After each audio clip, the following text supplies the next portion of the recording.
Hi, இன்னைக்கு நம்ம பார்க்க போகிற டாபிக் என்னென்னு பார்த்தீங்கன்னா memorandum of association.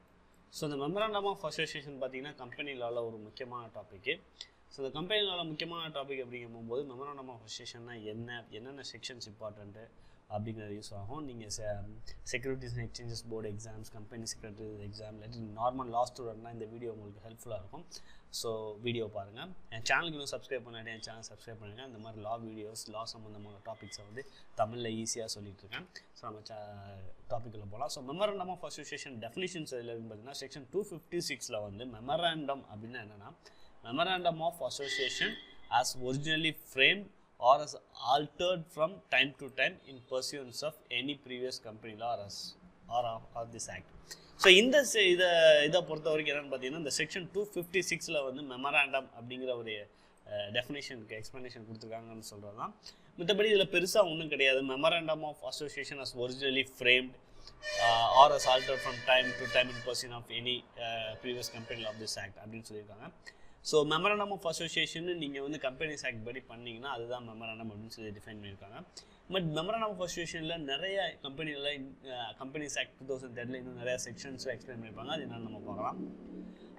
So Palmer அப்படிங்கிறவர் என்ன சொல்கிறாருன்னு பார்த்தீங்கன்னா, it contains the object for which the company is formed, it has possible scope for operations ன்னு சொல்லியிருக்காங்க. ஸோ அதே மாதிரி வந்து ஒரு கம்பெனி வந்து மெமராண்டம் ஆஃப் அசோசியேஷன் சொல்லி ஃபார்ம் பண்ணிவிட்டு அதுக்கு அகெயின்ஸ்டாக பண்ணால் அது வந்து அல்ட்ரா வயர்ஸ் அப்படின்னு சொல்லுவாங்க. அதோட ஸ்கோப்புக்கு அகெயின்ஸ்டாக எதுவுமே பண்ண முடியாது. இது வந்து ஃபேமஸ் கேஸில் ஆஷ்பெரி ரயில்வே கேரேஜ் அப்படிங்கிற கேஸில் சொல்லியிருக்காங்க. அது என்னென்னா, மெமராண்டம் ஆஃப் அசோசியேஷனுக்கு அகெயின்ஸ்டாக, அதாவது மெமராண்டம் ஆஃப் அசோசியேஷனில் கொடுக்கப்பட்ட ஆப்ஜெக்ட்டுக்கு அகெயின்ஸ்டாக ஒரு கம்பெனி செயல்பட்டால் அது வந்து அல்ட்ரா வயர்ஸ், அது வந்து invalid. So memorandum of association section 4 என்ன கொடுத்துருக்காங்க அப்படிங்கிறத பார்ப்போம். ஸோ அதில் வந்து நம்ம என்ன பண்ணியிருக்காங்கன்னா, மெமராண்டம் ஆஃப் அசோசியேஷனில் என்னெல்லாம் இருக்கணும் அப்படின்னு பார்த்தீங்கன்னா, இந்த name of a company. So இந்த நேம் ஆஃப் த கம்பெனி வந்து அந்த மெமராண்டம் ஆஃப் அசோசியேஷனில் இருக்கணும். அது வந்து பப்ளிக் கம்பெனினா பப்ளிக் லிமிடெட் கம்பெனின்னு இருக்கணும், ப்ரைவேட் கம்பெனினா ப்ரைவேட் லிமிடெட் கம்பெனின்னு இருக்கணும். இந்த லிமிடெட் அப்படிங்கிற வார்த்தை வந்து இப்போ உங்கள் கம்பெனியை வந்து செக்ஷன் 8 படி ரெஜிஸ்டர் பண்ணி தான் தேவையில்லை. செக்ஷன் 8 அப்படின்னா என்ன உங்களுக்கு தெரியும். ஸோ நாட் ஃபார் ப்ராஃபிட் சம்மந்தம் இல்லாத, ப்ராஃபிட் இல்லாத அசோசியேஷன், நாட் ஃபார் ப்ராஃபிட் இல்லாத ஒரு சேரிட்டபிள் கம்பெனி ஆரம்பிச்சிங்கன்னா இந்த லிமிடெட் அப்படிங்கிற வேர்டை யூஸ் பண்ண தேவையில்லை.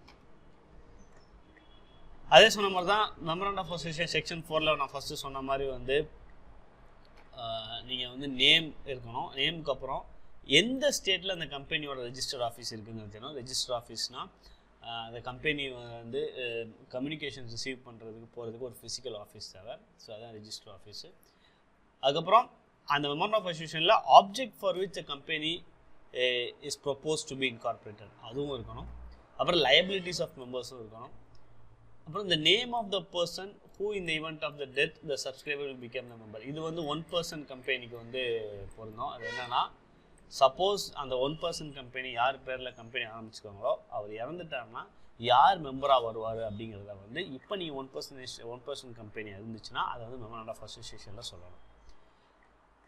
அதே மாதிரி இப்போ லைபிலிட்டி கிளாஸ்ன்னு இருக்குது. அந்த லைபிலிட்டி கிளாஸில் என்னென்னா, இப்போ நீங்கள் உங்கள் கம்பெனி லிமிடெட் பை ஷேர்ஸ்னு ஆரம்பிச்சிங்கன்னா அது liability of the unpaid amount என்ன அப்படிங்கிறத அதில் மென்ஷன் பண்ணியிருக்கணும். கேரண்டினா ஒவ்வொரு மெம்பரும் அமௌண்ட் ஈச் மெம்பர் எவ்வளோ கேரண்டி பண்ணியிருக்காரு அப்படின்னு சொல்லுவாங்க. அப்படிங்கிறது அந்த மெமராண்டத்தில் மென்ஷன் பண்ணியிருக்கணும். அப்புறம் வந்து ஒவ்வொரு மெம்பருக்கும் என்ன மாதிரியான லைபிலிட்டிஸு கம்பெனி வவுண்டிங் அப் ஆனால் என்ன மாதிரியான லைபிலிட்டிஸ் டெப்ஸ் இருக்கும் அப்படிங்கிறதையும் எக்ஸ்பிளைன் பண்ணணும். ஸோ அடுத்து ஷேர் கேபிட்டல் எவ்வளோ அப்படிங்கிறது, division of shares, number of shares to subscribers, memorandum agree பண்ணதை வந்து லைபிலிட்டி கிளாஸ் மெமராண்டம் ஆஃப் இதில் வந்து லைபிலிட்டி கிளாஸில் இன்க்ளூட் பண்ணிக்கணும். நான் சொன்ன மாதிரி இந்த நேம் கிளாஸில் வந்து எப்படியெல்லாம் நேம் செலக்ட் பண்ணணுன்னு இருக்குது. ஃபஸ்ட்டு வந்து பார்த்திங்கன்னா, இந்த name should not be identical to an existing company. இது மெமராண்டம் ஆஃப் அசோசியேஷனில் தான் நீங்கள் என்ன நேம் சூஸ் பண்ணுறீங்களோ அது வந்து எக்ஸிஸ்டிங் கம்பெனியோடு இருக்கக்கூடாது. சப்போஸ் நீங்கள் சூஸ் பண்ண நேமை யூஸ் பண்ணால் எதுவும் அஃபென்ஸ் வர்ற மாதிரி இருந்துச்சுன்னா அதையும் நீங்கள் சூஸ் பண்ணக்கூடாது. சென்ட்ரல் கவர்மெண்டோட ஒப்பீனியனில் இந்த நேம் வந்து அன்டிசைரபிள்னு இருந்தால் அதுவும் சூஸ் பண்ணக்கூடாது.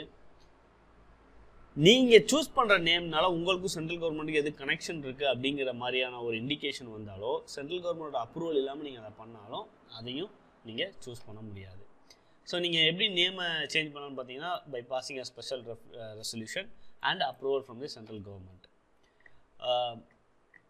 இதுக்கப்புறம் நீங்கள் ரெஜிஸ்டர்ட்ட அப்ளை பண்ணணும். அப்ளை பண்ணும்போது என்ன ஆகும்னா ரெஜிஸ்டர் வந்து 60 டேஸ்க்கு அந்த நேமை வந்து ரிசர்வ் பண்ணி வைப்பார். சப்போஸ் நீங்கள் அதை பண்ண போகும்போது ராங் ஆர் இன்கரெக்ட் இன்ஃபர்மேஷன் கொடுத்தீங்கன்னா உங்களுக்கு வந்து 1 lakh வரைக்கும் penalty, up to 1 lakh penalty போடலாம். சப்போஸ் அந்த நேமை யூஸ் பண்ணி கம்பெனி இன்கார்பரேட் பண்ணியிருந்தீங்கன்னா அதை கேன்சல் கூட பண்ணலாம். அதே சொன்ன மாதிரி இப்போ ஏற்கனவே இன்கார்பரேட் ஆகிருந்து நீங்கள் ராங் இன்ஃபர்மேஷன் கொடுத்து நேம் வாங்கியிருந்தீங்க அப்படின்னு சொன்னீங்கன்னா 3 months, அதாவது ரெஜிஸ்டர் வந்து அந்த கம்பெனிகிட்ட ஏன் ரீசன் அப்படின்னு கேட்டுட்டு 3 monthsக்குள்ள நேமை சேஞ்ச் பண்ண சொல்லலாம். இல்லாட்டி அவர் நினச்சா அந்த நேமை வந்து ரெஜிஸ்டர்லேருந்து ஸ்ட்ரைக் பண்ணலாம். இல்லாட்டி வைண்டிங் அப்புக்கு பெட்டிஷன் கொடுக்கலாம். ஸோ இப்போ ஒரு முக்கியமான விஷயம் வந்து மெமராண்டம் ஆல்ட்ரு பண்ணலாமா? Can memorandum be altered? So section 12 படி செக்ஷன் 13 படி மெமராண்டம் ஆல்ட்ரு பண்ணலாம். ஸோ அதில் இருக்க கேபிட்டல் கிளாஸை வந்து ஆர்டினரி ரெசல்யூஷன்லேயே நீங்கள் ஆல்ட்ரு பண்ணிக்கலாம். மித்த எல்லாத்துக்குமே வந்து ஸ்பெஷல் ரெசல்யூஷன் தேவை. Company by special resolution can alter the memorandum. அதே மாதிரி நீங்கள் நேமையோ உங்களோட ரெஜிஸ்டர்ட் ஆஃபீஸையோ ஸ்டேட்டுக்கு வெளியே நீங்கள் ஷிஃப்ட் பண்ணிங்கன்னா அதுக்கு வந்து சென்ட்ரல் கவர்மெண்ட்டோட பெர்மிஷன் தேவைப்படும். ஸோ இது வந்து ரெஜிஸ்டர்ட் ஆஃபீஸ். இது என்ன சொன்னால் உங்கள் கம்பெனி இன்கார்பரேட் பண்ணி 30 டேஸுக்குள்ளே there must be registered office அப்படின்னு சொல்லி செக்ஷன் 12 கம்பெனி செக்ட் சொல்லியிருக்கு. அதே மாதிரி சேஞ்சிங் ஆஃப் ரெஜிஸ்டர் ஆஃபீஸில் பார்த்தீங்கன்னா அது வந்து எப்படின்னா special resolution. State out state change பண்ணிங்கன்னா நீங்கள் வந்து சென்ட்ரல் கவர்மெண்ட்டை பெர்மிஷன் வாங்கணும். அடுத்து ஆப்ஜெக்ட் கிளாஸ். நான் சொன்ன மாதிரி மெமராண்டத்தில் வந்து ஆப்ஜெக்ட், அதாவது மெமராண்டம் வந்து அந்த ஆப்ஜெக்டை வந்து என்ன அப்படின்னு சொல்லி சொல்லும். என்ன ஆப்ஜெக்டில் வந்து நீங்கள் வந்து இது பண்ணியிருக்கீங்க அப்படிங்கிறத எக்ஸ்பிளைன் பண்ணோம். ஸோ அந்த எந்த ஆப்ஜெக்ட்டுக்கு கம்பெனி ஃபார்ம் பண்ணிக்கான்னு எக்ஸ்பிளைன் பண்ணதுனால அந்த memorandum should define the objects of the company. அதே மாதிரி company cannot do anything beyond the scope of objects. அப்படி பண்ணால் அது வந்து அல்ட்ரா வைரஸ் ஆகும். The object of the company cannot be illegal or immoral. அது மாதிரி the object of the company வந்து cannot be illegal or immoral. அது நீங்கள் வந்து அது வந்து செக்ஷன் 67(2) அதில் வந்து சொல்லியிருக்காங்க. ஸோ ஆப்ஜெக்ட் கிளாஸ் எப்படி சேஞ்ச் பண்ணு பார்த்தீங்கன்னா பை பாசிங் ஸ்பெஷல் ரெசல்யூஷன். நீங்கள் ஸ்பெஷல் ரெசல்யூஷன் பாஸ் பண்ணி ஆப்ஜெக்ட் கிளாஸை சேஞ்ச் பண்ணிக்கலாம்.